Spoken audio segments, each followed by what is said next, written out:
Breaking news at noon. Brand new developments in the deadly triple shooting in the heart of Midtown. Right now, the woman Atlanta police say pulled the trigger is going before a judge for the first time since she was arrested at the airport less than 24 hours ago. Good afternoon. I'm Lana Harris. Now, we are now getting a first look at that first appearance in a Fulton County courtroom. Take a look. This is brand new video showing Raisa Kenyei in court handcuffed. We've learned she is facing multiple charges, including 2 counts of murder, 3 counts of aggravated assault, and 2 counts of false imprisonment.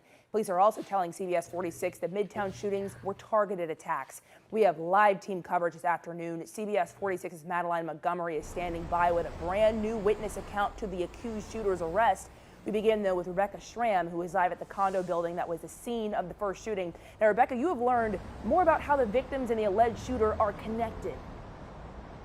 Yeah, that's right, Lana. I've been searching through case files and lawsuits, and I've learned the accused shooter lived here at this high-rise condo building called 1280 West. 2 of the shooting victims worked here. A third apparently was at one point a colleague of the woman who's now in custody.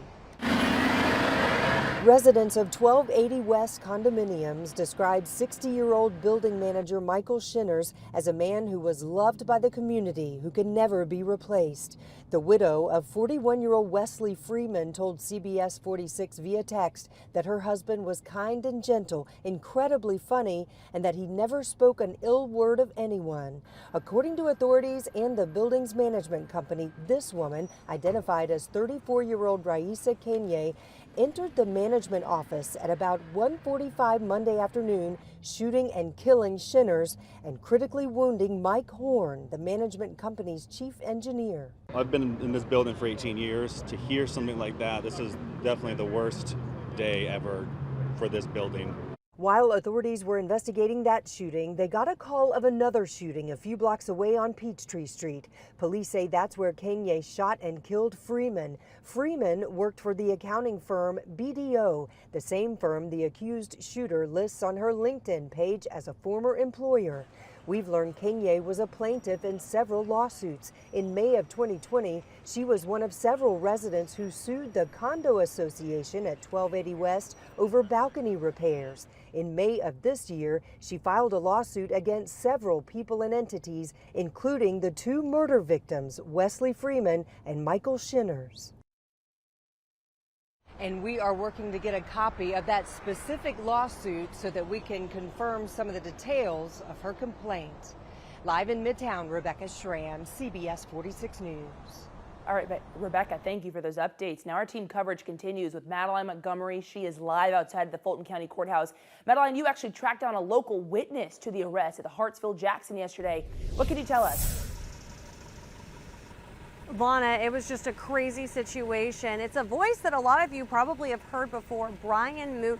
He's on 94.9 The Bull. He's usually cutting up, having a good time. And then yesterday he says he somehow became a part of the news cycle when usually he's the one who's just reading it on air on the radio. He tells me that he was flying back in from a trip out west when he heard about this situation unfolding in Midtown. He was, of course, worried because he knows a lot of people who live in Midtown. He has his radio station in Midtown, and so he was paying attention, thinking that he'd probably be reporting on the situation in the morning. And little did he know that he would become a part of the story. He says he made a mental note when police described the suspect as wearing a black and white striped shirt and jeans. And so when he got off his plane, he's walking and trying to get his bags at the airport, and all of a sudden he sees a woman getting arrested. He at first thinks maybe it's just a disorderly passenger, and then he finds out that it is in fact the woman that everybody has been looking for and talking about, who police are saying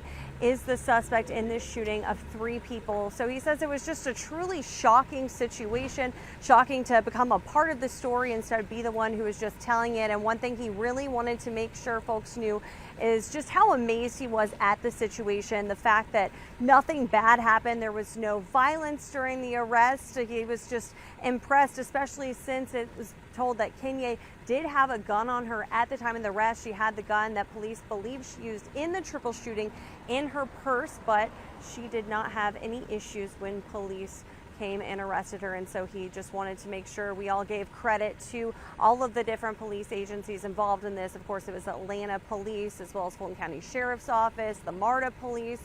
Most of the colleges downtown's police forces were involved. Just a group effort to make sure that this suspected shooter was removed from the streets, to make sure that there were no more casualties in this situation. And we're going to have a report, including the interview with Brian Moot. That's going to be on later today on CBS 46. But for now, reporting live in Fulton County, I'm Madeline Montgomery, CBS 46 News. Yeah, Madeline, this is such a heartbreaking situation for the victims, but it could have been a lot worse. You're right. Thank you for those updates.